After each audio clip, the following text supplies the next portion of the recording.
Okay, so let's get going. This is lecture 6.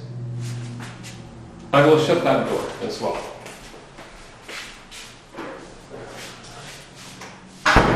Okay, so lecture 6. So we're pretty much going to leave behind divide and conquer, and today we're going to start greedy algorithms.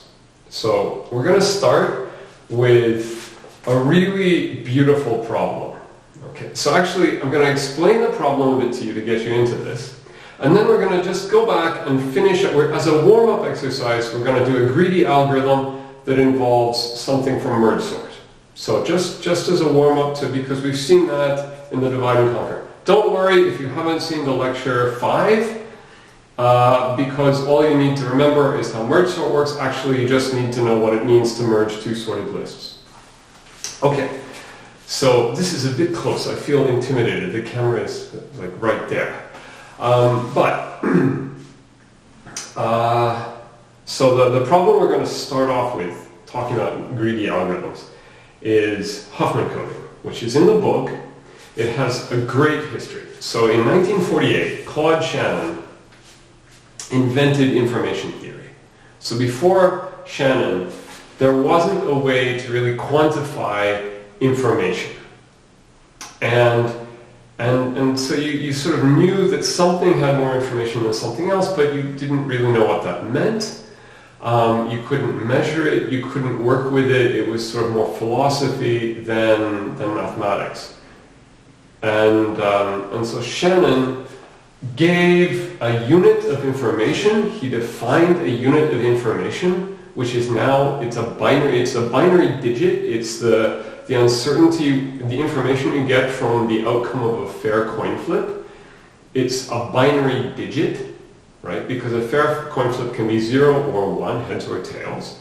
This is a binary digit, and we contract it and we call it a bit. So Shannon was the one who came up with the term bit. Actually, I think it was somebody at one of his lunch tables at MIT or Bell Labs or somewhere. Okay, I think he might have been visiting. So Shannon was a first-class genius. Okay, his master's thesis. In his master's thesis, he was the one who proposed using Boolean logic to model circuits. Okay, so we now all think of circuits as having AND or and NOT gates. So think about how hard it would be to design circuits if you didn't know about that. Shannon was the one who proposed that. Okay? His master's thesis has been called the most influential master's thesis in the history of electrical engineering. Okay? He was brilliant. So basically everything you study, you couldn't do without Shannon theory, because telecommunications wouldn't work and computers wouldn't work. So it's the father of the information age. Okay. So Shannon published this paper, a mathematical theory. Well, okay. When he first published it, he called it a mathematical theory of communication, and then when it was republished, everyone agreed that it wasn't a mathematical theory, it was the mathematical theory of communication. So in this paper, it has sort of two halves. One's on noiseless channels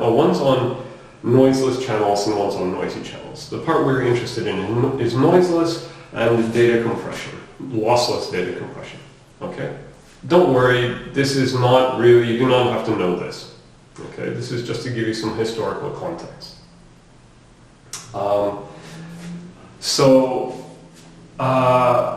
Okay, in this, he defined this concept called entropy. Now, entropy existed in physics, but with respect to information, he defined the entropy of a random variable.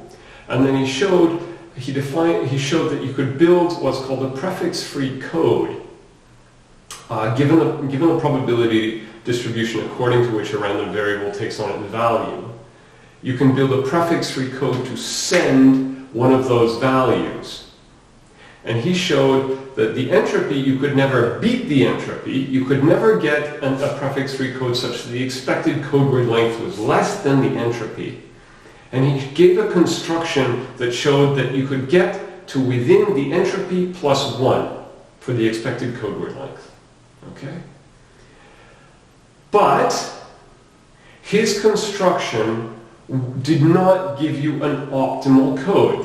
He knew that there were instances in which his construction gave you a code that was close to being perfect, optimal.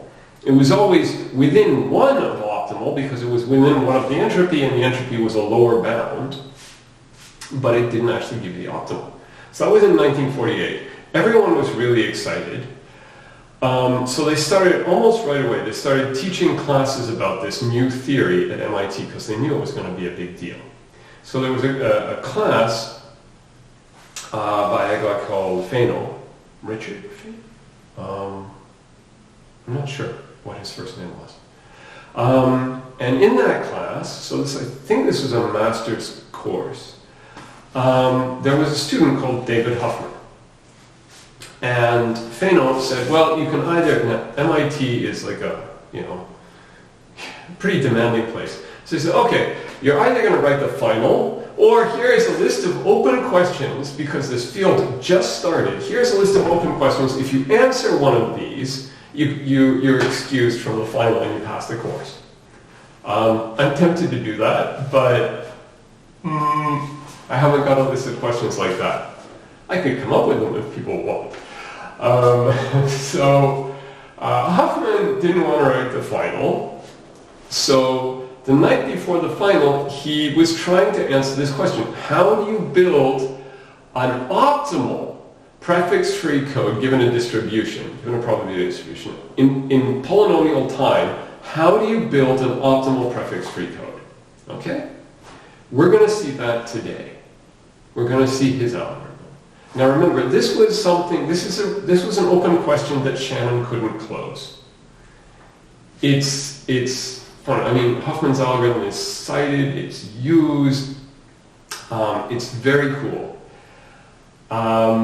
So that's what we're going to see. Like, this is a big thing we're going to see today. Okay? Good. So that's going to be, we're going to see Huffman's algorithm. I'm going to tell you about prefix-free coding. We're going to see Huffman's algorithm. We're going to see a heap-based implementation of construction, which takes n log n time. Then we're going to see that if you're given the probability distribution with the probability sorted, you can actually build it in linear time using a construction called von Leuwen's algorithm, which was published in 1976.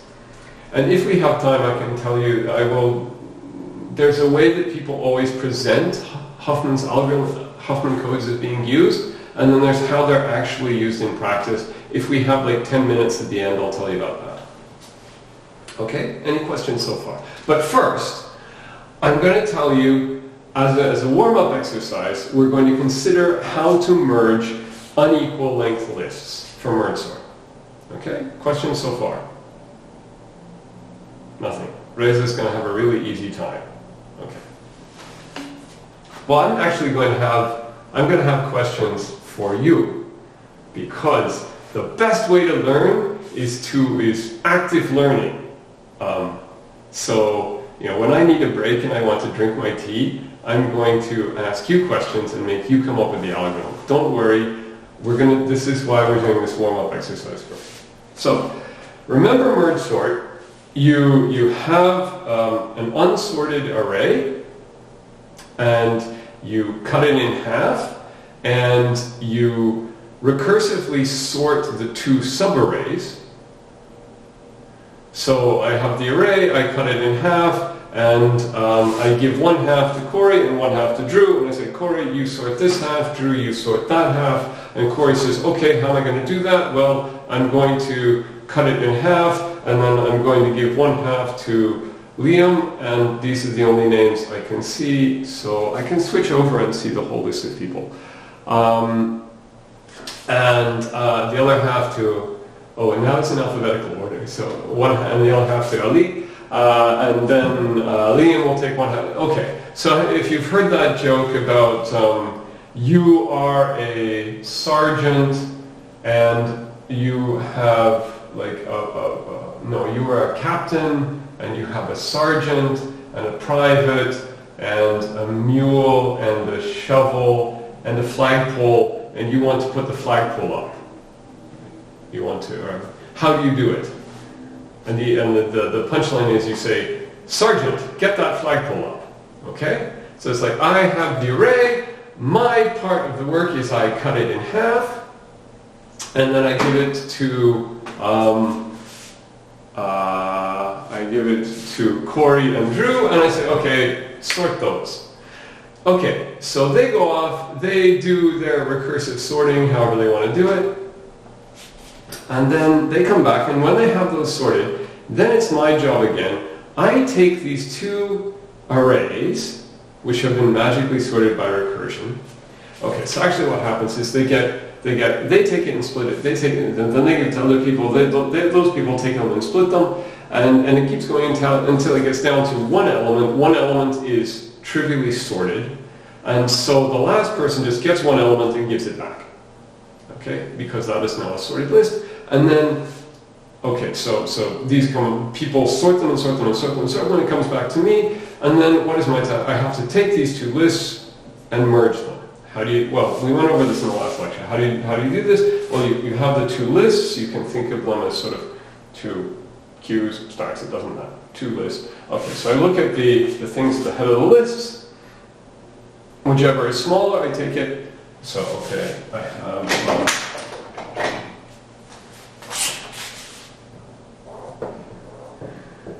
7, 12, 15, 19, 21.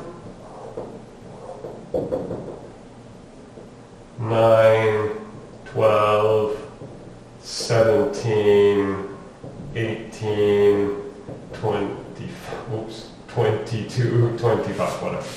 Okay, so I take so I look here, I take whichever is smallest, it's a 7. Somebody put their hand up. Okay, so it still makes a noise. Okay, actually, oh, okay, never mind. So my brother told me a joke. He said that somebody's doing one of these meetings he's running a class by Zoom, and some student, and it says, bing, so-and-so put their hand up, and the teacher says, do you have a question? And the student says, no, I was just stretching. Ha ha ha ha ha. Okay, never mind. Some things aren't the same on online teaching. Okay, so you take this, then you look, now it's 9 and 12, smallest one is 9, you take the 9, now it's 12 and 12, you don't care, like this one, now it's 12 and 15, now it's 15, it doesn't have to alternate. Yeah, that's annoying, it is actually alternating here, it doesn't have to. So you can see it's 15, 17, now 18, okay, here it's not alternating, okay.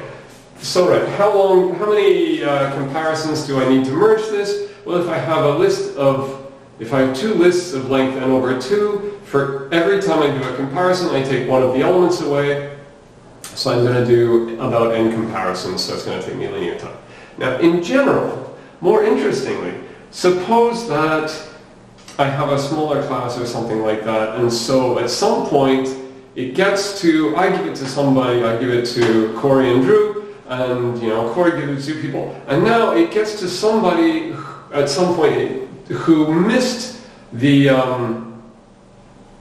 class on recursion, and it gets to people who missed the class on recursion, and they just manually sort it and then give it directly to me. Okay, so now I'm not getting two sorted lists of length n over 2, I'm getting a bunch of sorted lists of various lengths. Okay? So now my life is a bit harder because this was easy, relatively. I mean, if I have two lists of length n over 2, how much time is it going to take me? Linear. Okay, now suppose that I should keep this down so. I have a bunch of lists.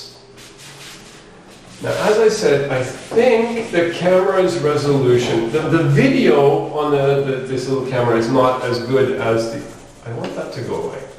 So now, what's going to happen is I'm going to get a bunch of lists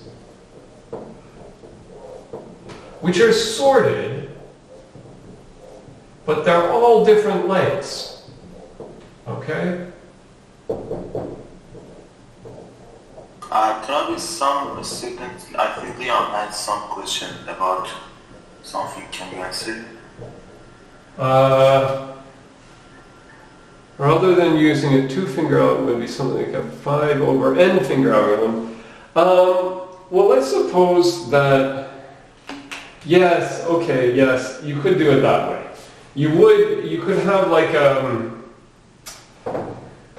yes, okay, you could implement it like that. But that's not the warm-up exercise I want you to do. I want you to consider, so this is going to be NL, okay, for the list. I want you to suppose that you have a procedure that,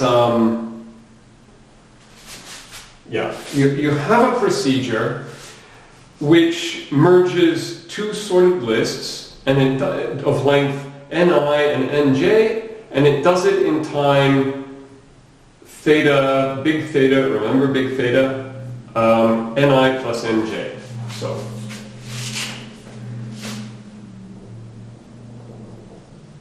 merge, so you have an int pointer, nums1, int pointer, nums2, and then you have int nums size 1, int nums size 2,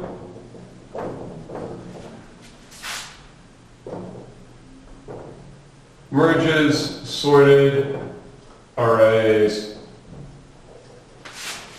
nums1 and nums2 in theta nums1 nums size 1 plus nums size 2 time.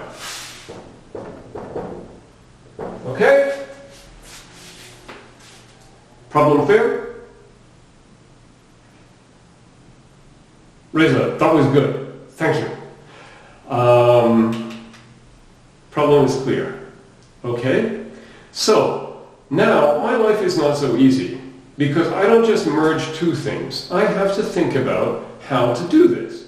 Because let's suppose that it's an array of size 1, an array of size 1, and an array of size 100.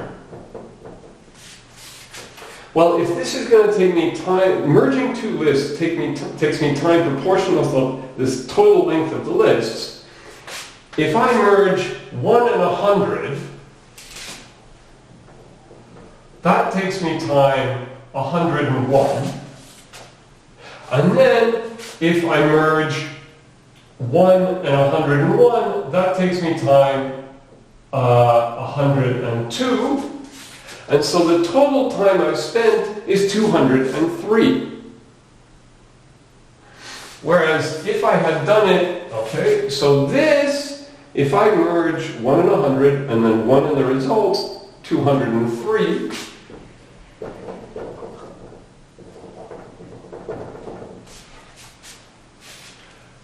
but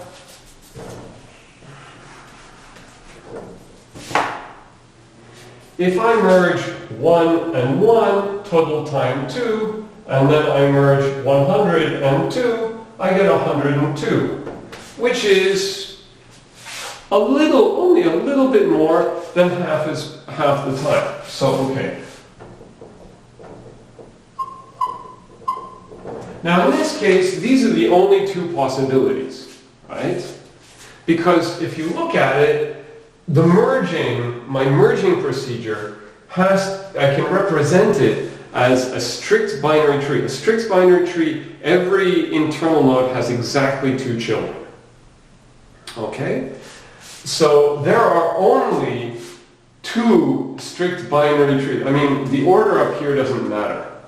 right? Because I can take whatever I want and merge it. It doesn't have to be these two or these two. I could have merged this one and this one. I mean, they happen to be the same.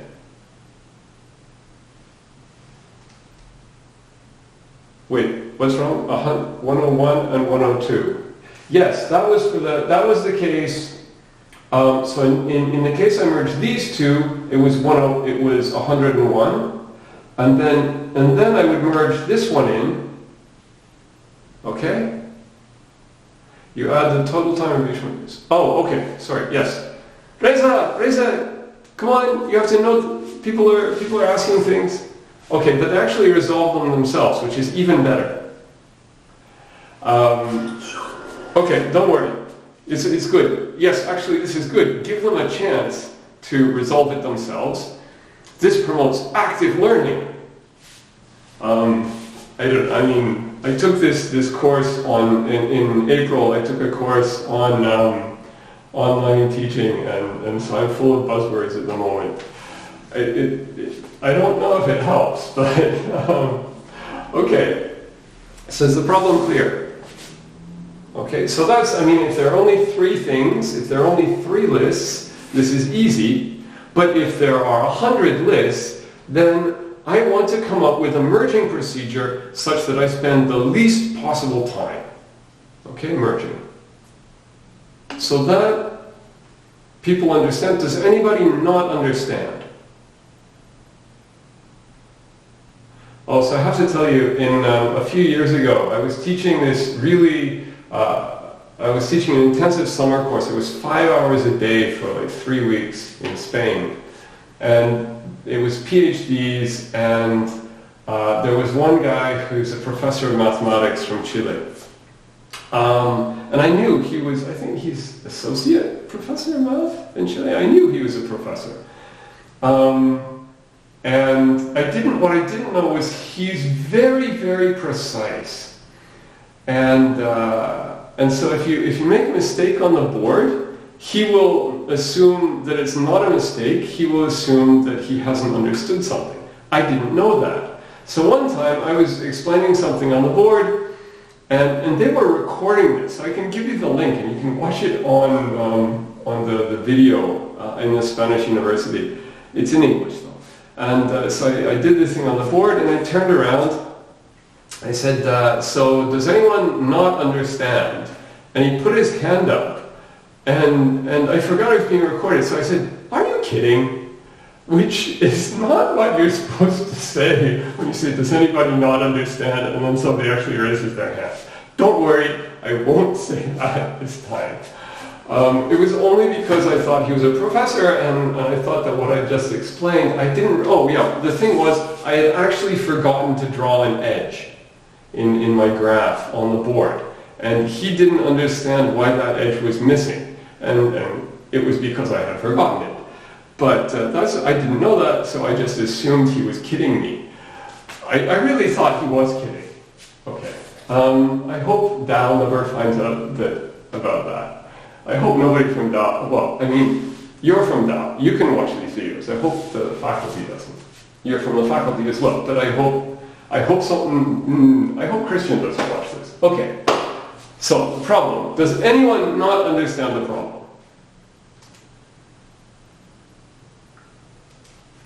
Okay. So, how are we going to do this? So this is where I'm going to get you involved. Let's suppose that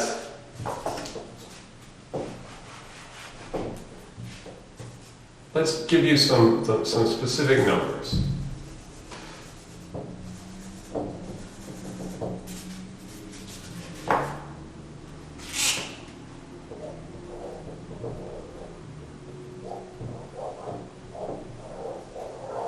Okay, let's suppose that this is 23, this is 37, this is, 29, this is 45, this is 40, this is, what does this look like? 31, and this is 62. Okay? Okay? So, somebody, Now remember, I said this section of the course, this part of the course is called greedy algorithms. That means that either you want at any step, you don't consider the long-term future.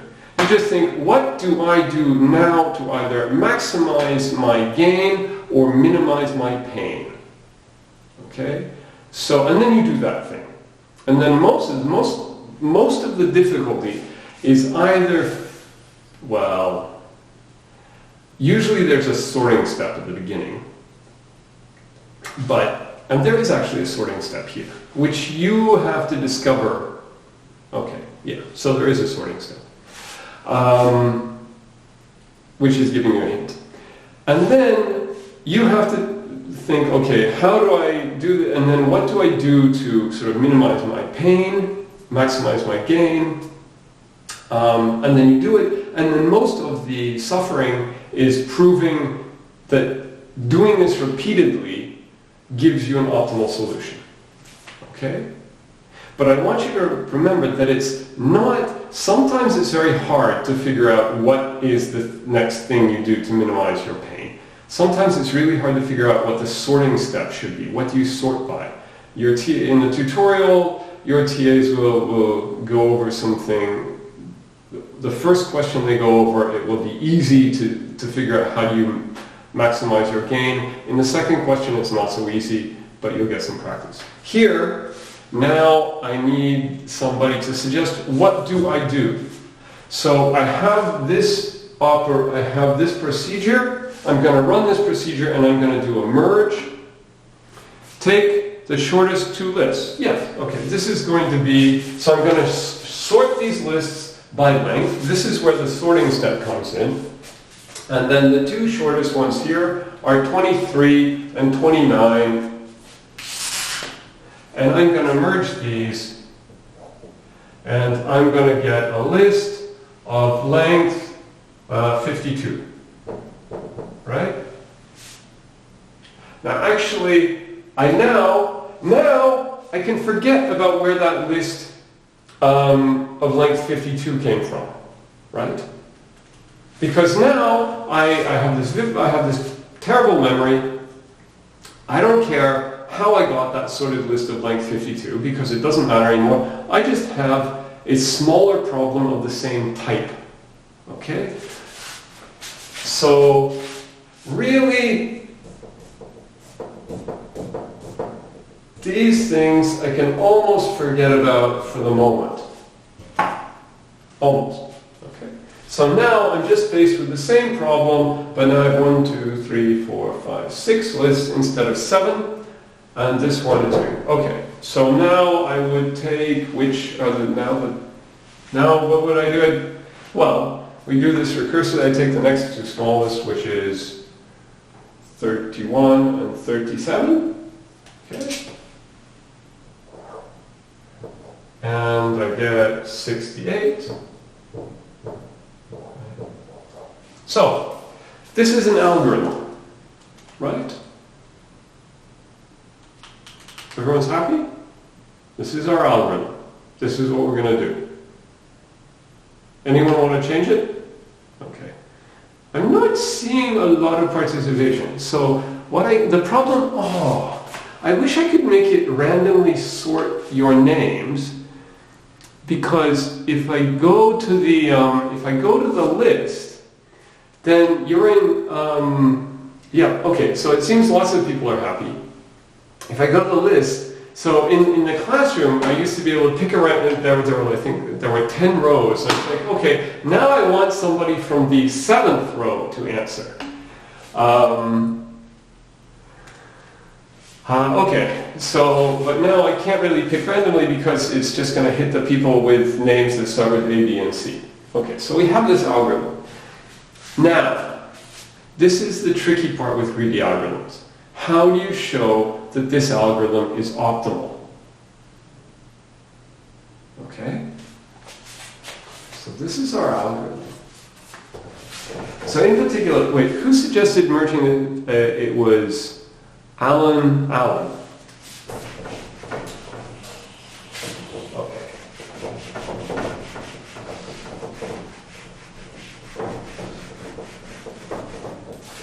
So how do we prove?